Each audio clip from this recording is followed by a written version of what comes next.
Hey guys, Brady here with your daily tennis lesson. So we're looking to bust a myth today that's been around quite a while in coaching, and that myth is that you guys are meant to scratch your back with your racket when you're serving.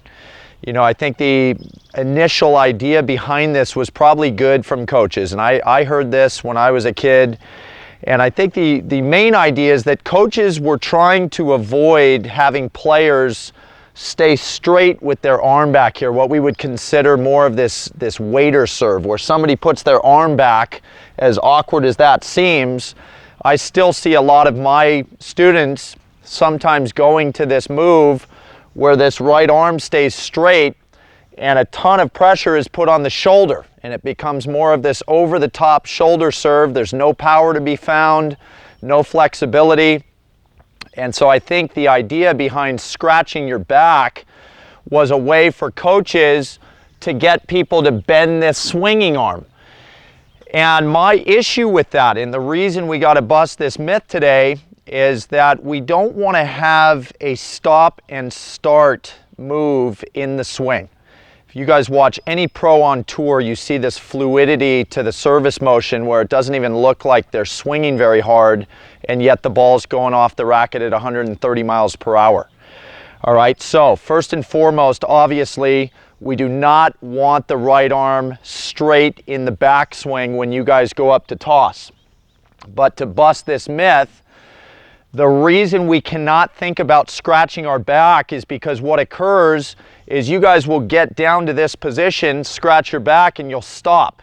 And at this point, the toss goes up, and now I'm kind of locked in here, and the shoulder actually does feel relatively tight, and the arm feels a little bit stuck. So what we're trying to achieve is definitely getting that elbow bent. But we get back to this idea of the trophy pose. I want to see you guys, as the ball comes out of your hand when you're tossing, get into that trophy pose where the racket head is more upright. You can see the elbow is clearly bent, but with the racket more upright and the ball coming out of my hand, now what you'll find is that the racket, when it gets down my back, which it will, it's more in that looping action. And there's not a stop or a pause back there that keeps me from building good momentum. So make sure you're not thinking that I'm saying that there's, no way the racket's going to get down here, but it's not going to get down here and hold. It's going to be this move where the arm ends up looping, and as the racket gets to that back scratch position, it's en route to the ball. And I think what you'll notice, if you watch the difference here, if I were to scratch my back, the racket would touch my back.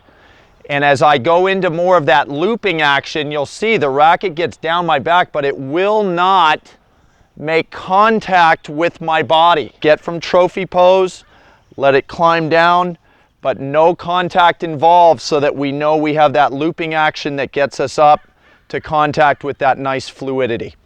All right, so that's all I got for you guys today. Hope that was super helpful. Please click like below this video.